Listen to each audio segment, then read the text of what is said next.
Bien, moi, mon nom, c'est Sophie Séguin. Je suis professeure à temps plein au programme de technique de travail social au Collège La Cité. Je suis prof depuis une dizaine d'années, donc d'abord à temps partiel, puis depuis le 2016 à temps plein. Donc, je m'occupe principalement là, des cours. J'ai commencé un petit peu là, avec la gestion de crise quand on est venu me chercher, mais sinon, là, tout le volet de groupe, de la violence, problématique de la violence, puis je m'occupe aussi des stages, dont les stages éloignés avec le CNFS, qui sont particulièrement intéressants pour certains étudiants. Toi, Moi, Marie-André? c'est Marie. Oui, ben moi, c'est ça. Moi, c'est Marie-André Prévost. Je suis, comme Sophie, professeure au programme de technique de travail social à la Cité. Moi, c'est depuis 2014 que je suis à la Cité. Principalement, les cours que j'ai enseignés étaient orientés sur la relation d'aide. J'enseigne le superbe cours Introduction au travail social et tout comme ma collègue Sophie, je m'occupe aussi principalement des stages. Donc, moi, c'est plutôt au niveau volet communautaire, volet dans les écoles, c'est plutôt là, sur lesquels je mets le focus. Qu'est-ce qui est votre motivation dans votre travail? Ben, je peux y aller en premier. Marie, tu me permets? On est habitués de travailler ensemble, là, une belle fluidité. Mais moi, c'était une surprise. Honnêtement, notre travail de travailleuse sociale, moi, je l'ai adoré. Quand j'ai commencé à enseigner à la Cité, puis là, tu partages ton expérience, les étudiants, ils écoutent, sont super motivés, ils s'en vont sur le marché du travail. Tu vois là comment c'est spécial pour eux, comment ils sont en devenir, puis de pouvoir contribuer à ça, ça m'a donné la piqûre. Moi, là, c'est à ce moment-là que je me suis dit, oh wow, j'ai commencé un cours, j'ai commencé deux cours. Ensuite, là, le poste a ouvert là, au temps plein, puis j'ai appliqué, là, j'ai saisi l'occasion. Mais c'est ça qui est beau. C'est beau de pouvoir contribuer au développement de ces compétences-là, puis de voir la passion, de voir l'étincelle, puis en s'occupant des stages, là, on voit la première expérience où tu as aidé quelqu'un, où tu as été capable de supporter quelqu'un de vulnérable. Puis ça, là, on dit la paye est monétaire, mais la paye n'est pas juste monétaire en travail social. De pouvoir avoir eu cet impact-là chez quelqu'un de vulnérable, c'est précieux. Puis nous, on le voit dans les yeux de nos étudiants, on le voit dans les travaux de nos étudiants.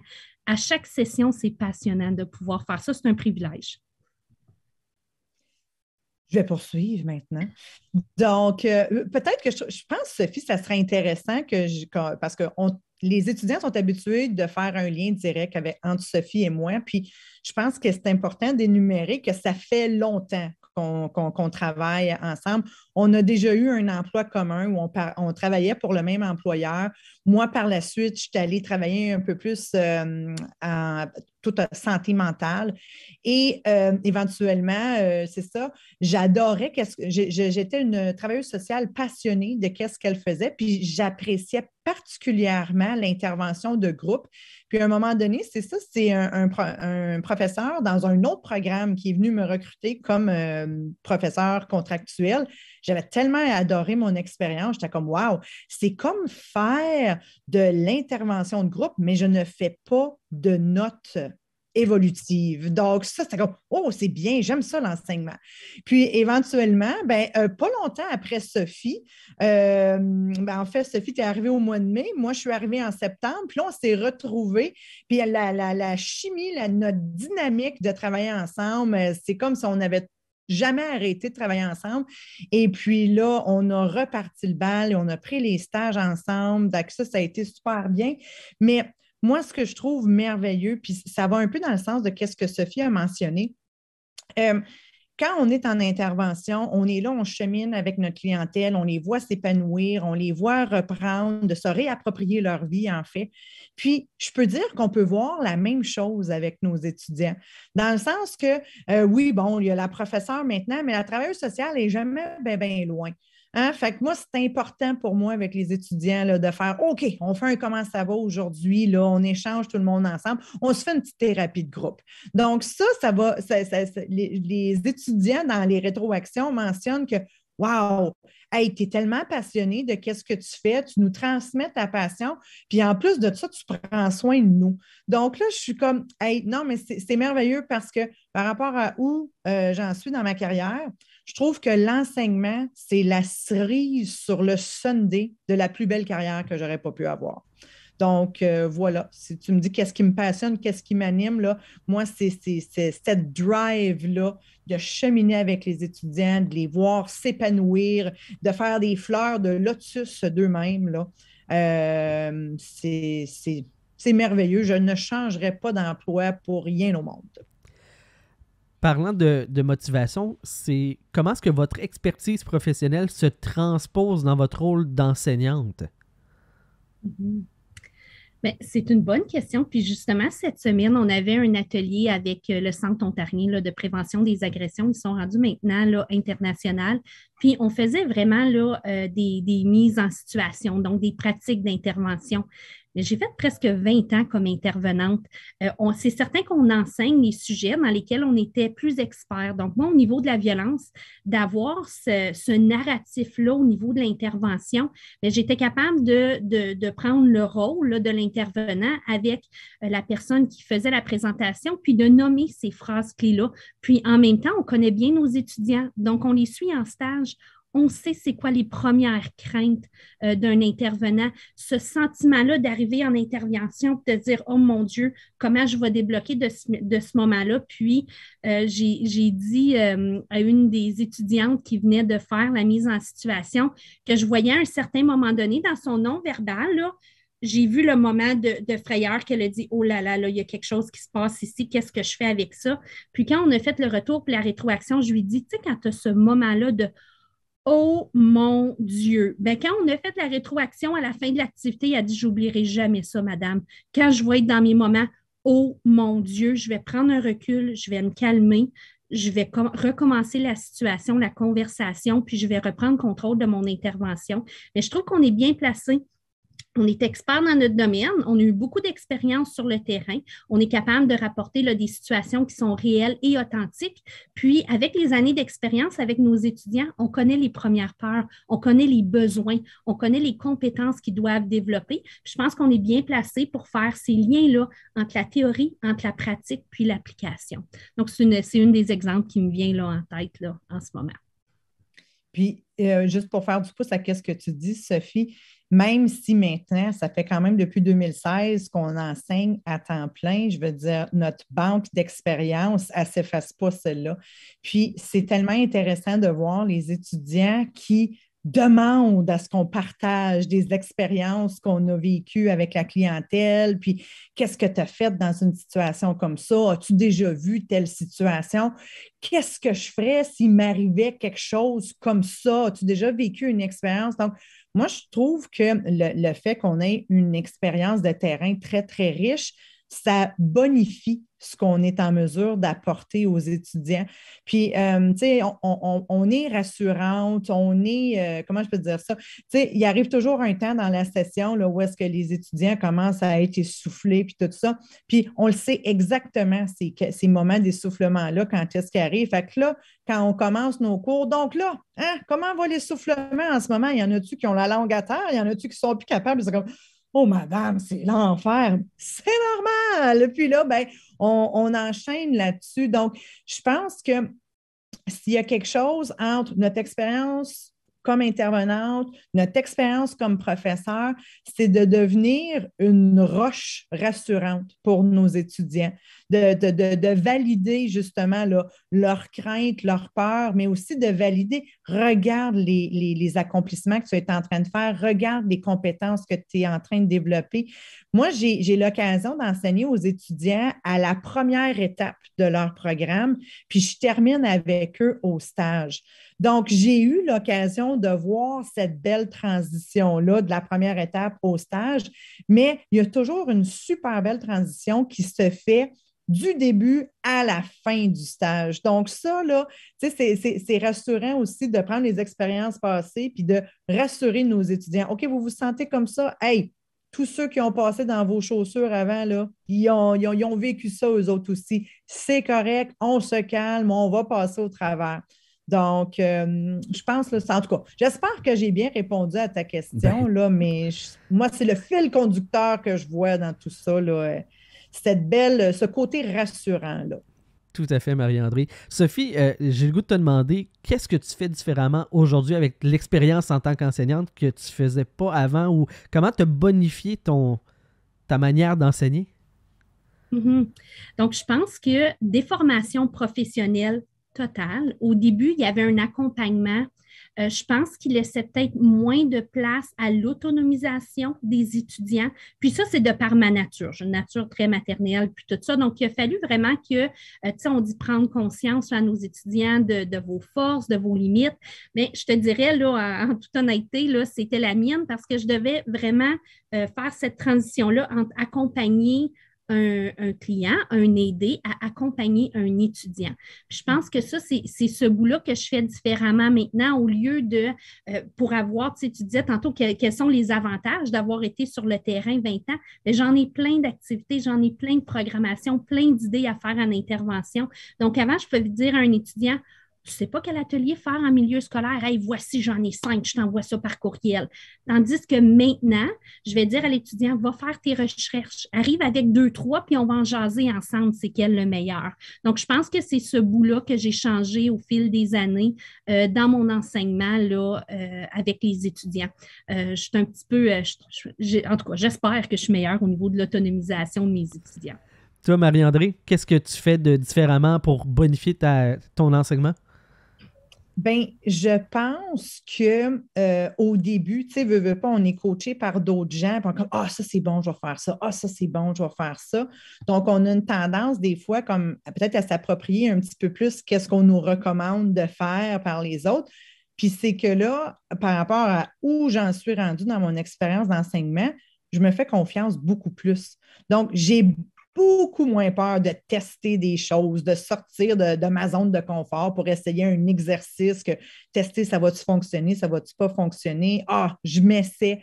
Donc, de beaucoup plus aventureuse. Où est-ce qu'avant, je me disais, oh mon Dieu, il ne faudrait pas que je me trompe, il ne faudrait pas que je me trompe. Puis, à un certain point, je me dis, on est toujours en train de dire aux étudiants, hey, essaye-le. Puis si tu te trompes, c'est pas grave, tu recommences, tu fais autre chose.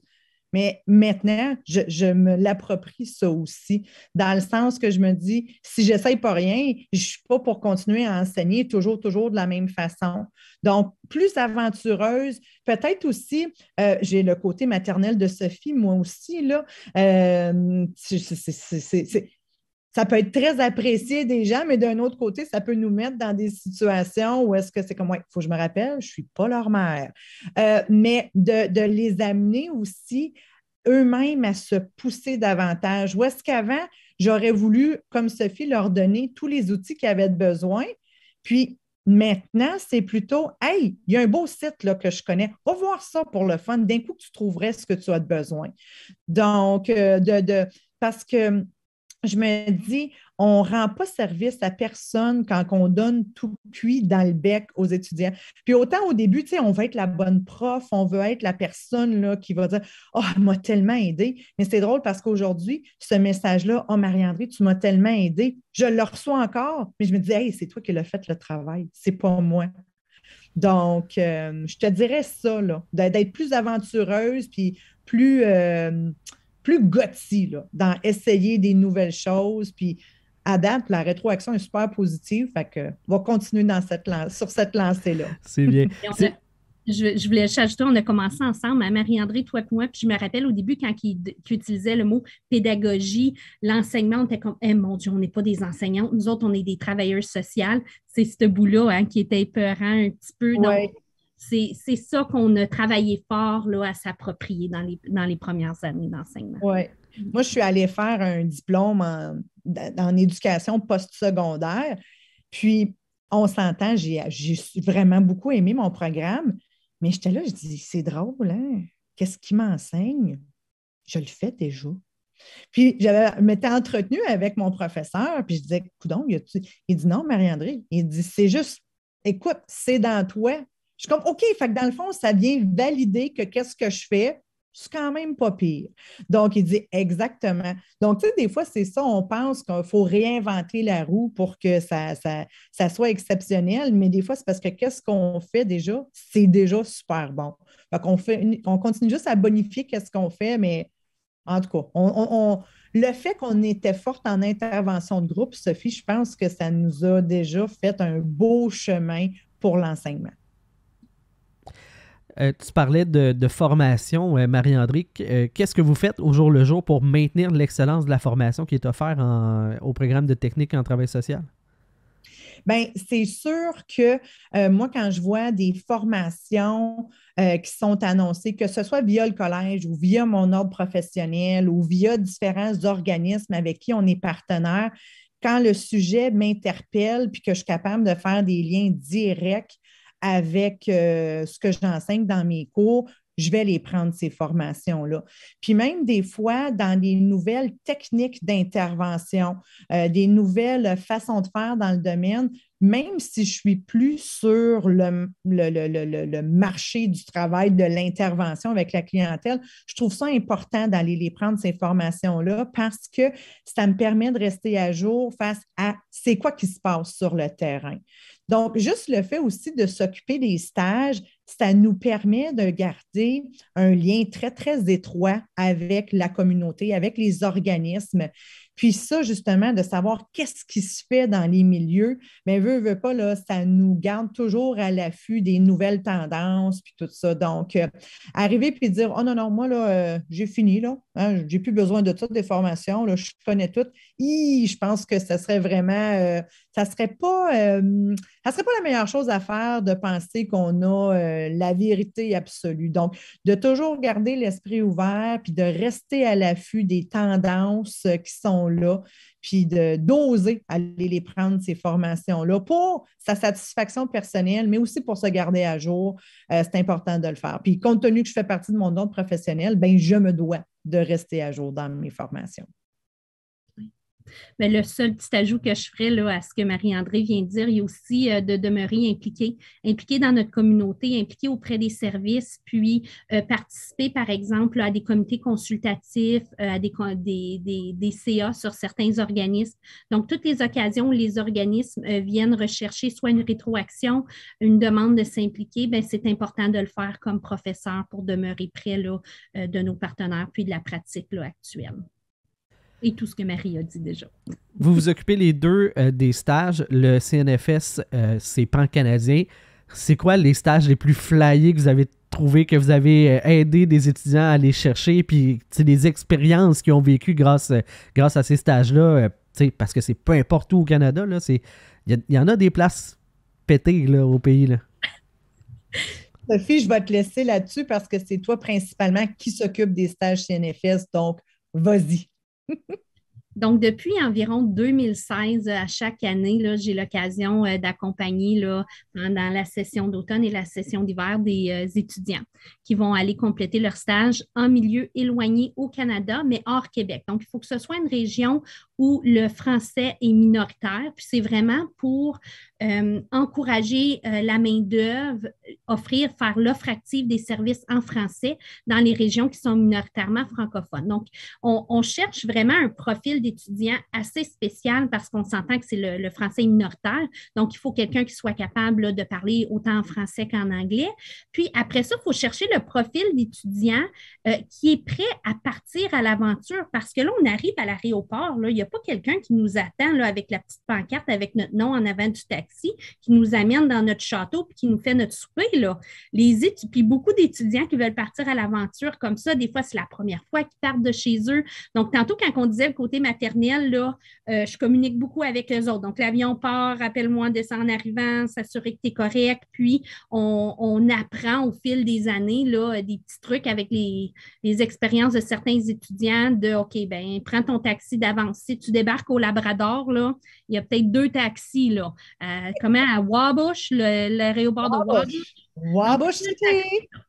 Il faut que tu t'assures que, parce que sinon, c'est les trucks de la mine qui viennent te chercher, les camions de la mine. Tu débarques dans l'inconnu. Donc, oui, on a eu... Oui, vas-y. Je pense qu'il faut le dire, là, les trucks de la mine, c'est vrai, là. Parce que quand on est allé au Labrador, parce qu'on est allé justement vérifier des milieux potentiels pour les étudiants, justement, la personne qui est venue chercher est arrivée avec un camion de la mine. Donc, on a embarqué dans un camion de mine pour s'en aller à destination. Donc, c'est pas des mensonges, c'est vraiment vrai. C'est un fait vécu. ces destinations-là, Yellowknife au territoire du Nord-Ouest, on a des étudiants qui vont soit en milieu scolaire là-bas ou dans un organisme communautaire au niveau de l'itinérance. Puis d'ailleurs, notre dernière étudiante qui est allée à Yellowknife a eu un poste ensuite là, au service au niveau de l'itinérance. Puis maintenant, elle a un poste au conseil scolaire provincial là-bas. Mais tu sais, elle est arrivée là, elle, et soudainement, elle était là de la période de janvier à avril, donc quand il recommence à faire soleil là-bas. Puis, les étudiants n'y arrivaient pas à l'école, mais ça, c'est normal parce qu'ils avaient joué au parc jusqu'à 9h30 le soir d'avant, 11h, les petits-enfants d'élémentaire.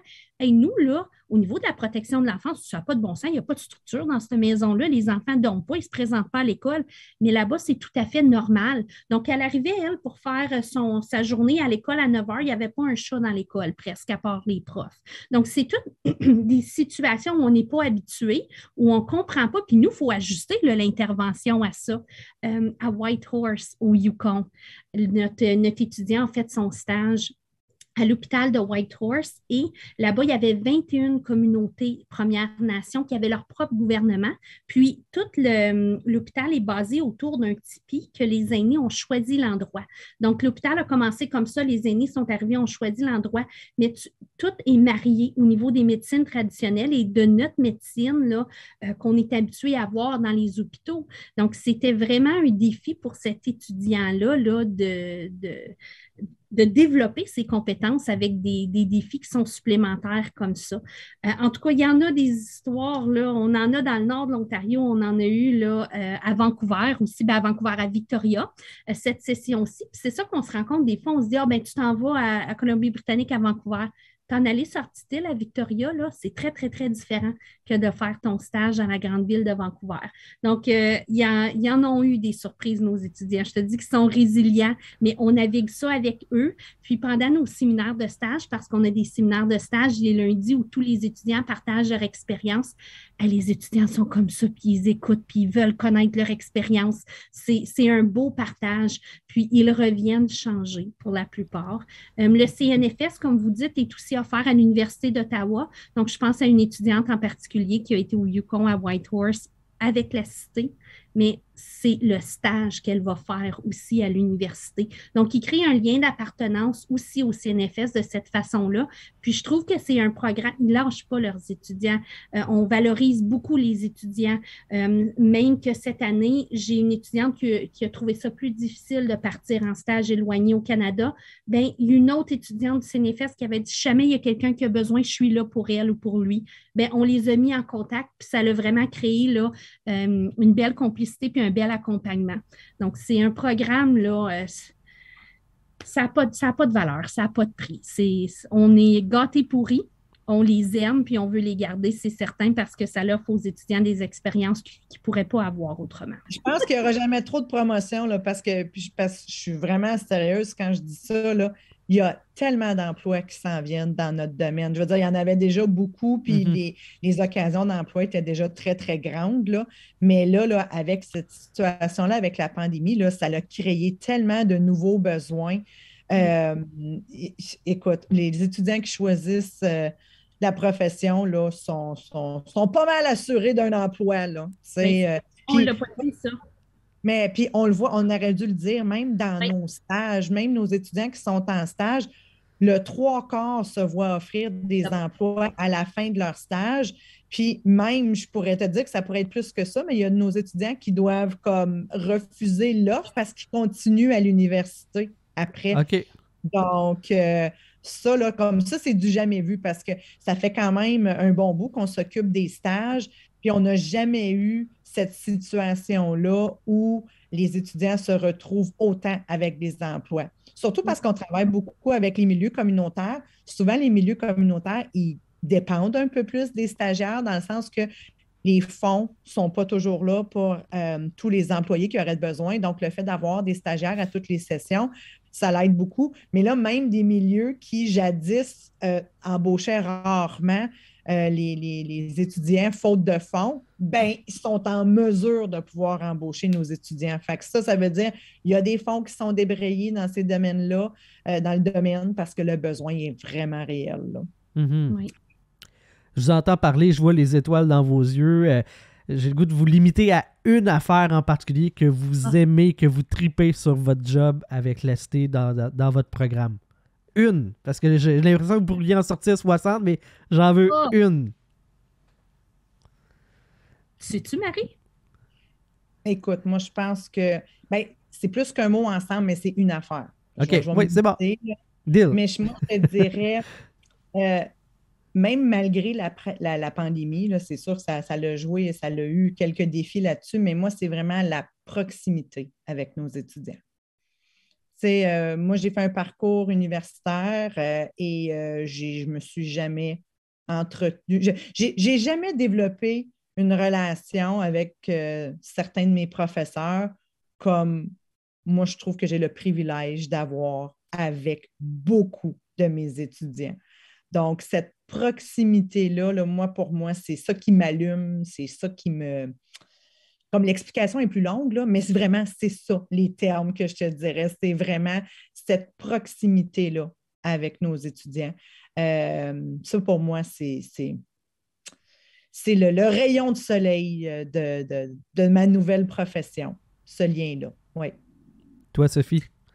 Bien, je ne suis pas capable de le mettre en un mot non plus, là, donc je vais l'expliquer, mais je te jure brièvement, c'est l'accomplissement de soi des étudiants. Donc, de voir cette étincelle-là, ce moment significatif-là dans leur vie où ils se découvrent comme professionnels, puis avoir eu le privilège d'avoir pu faire partie de ça. Donc, moi, c'est ce bout-là là, qui m'allume beaucoup, beaucoup. Ça, c'est peut-être parce qu'on a eu notre séminaire, notre dernier séminaire de stage, puis les étudiants ont témoigné de comment ils étaient fiers d'eux, puis comment ils se sont découverts à travers là, le processus là, académique et pratique, mais c'est de toute beauté. Ça n'a pas de prix.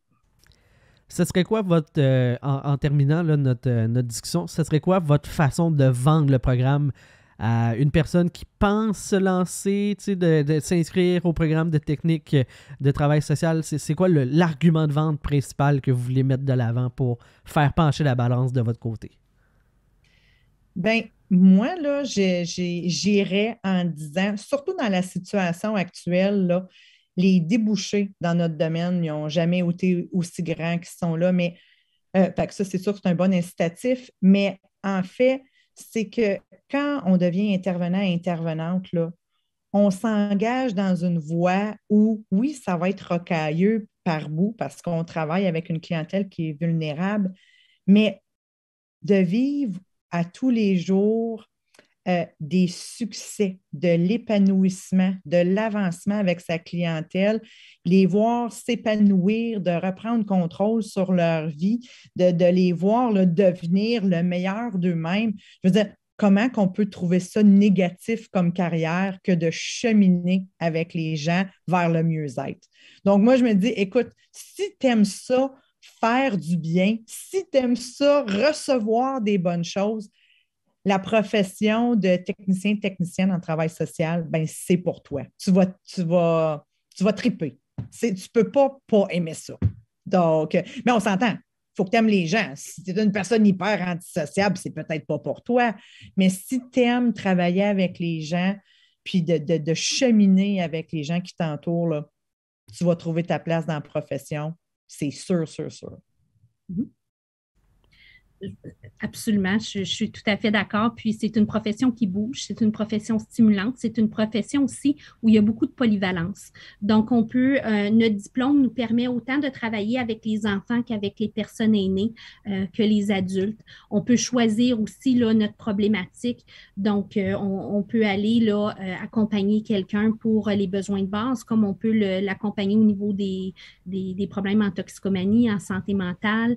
Donc, je trouve que c'est une profession qui nous permet là, de toujours rester passionné, de toujours rester engagé auprès de notre profession, parce que si à un moment donné, on sent que, les événements de notre vie font en sorte qu'on est moins motivé à aller au travail avec une certaine clientèle ou une certaine problématique, bien, on peut aller chercher un peu plus de formation, on peut aller chercher là, plus de support, puis ensuite là, aller travailler avec une clientèle différente. Donc, ton diplôme te permet pendant plein d'années de rester engagé, de pouvoir être polyvalent, puis changer le soit de clientèle ou de problématique facilement, qui n'est pas le cas pour toutes les professions. Je pense, puis je vais faire du pouce avec ce que tu viens de dire, dans l'ère dans laquelle on se trouve en ce moment, là, toutes les possibilités qu'il y a dans le domaine, là, il y en a plusieurs, ne sont même pas encore créées. Donc, c'est la relève aujourd'hui, justement, qui va initier cette relève-là, ces nouveaux projets-là, ces nouveaux services-là. Donc, pour les étudiants aussi qui sont créatifs, qui aiment ça être innovateurs, il y a plein de places en ce moment là, pour faire de belles innovations dans la profession. Génial. Marie-Andrée Prévost, Sophie Séguin, enseignante au programme en technique de travail social au Collège de la Cité. Un gros merci pour votre temps, pour nous avoir accordé ces quelques minutes. Puis je pense que vous avez donné le goût à plein de jeunes d'embarquer dans cette belle aventure du travail social. On l'espère. Merci à toi. Merci. Une belle dose d'énergie positive, là. Merci beaucoup ce matin, c'est très plaisant.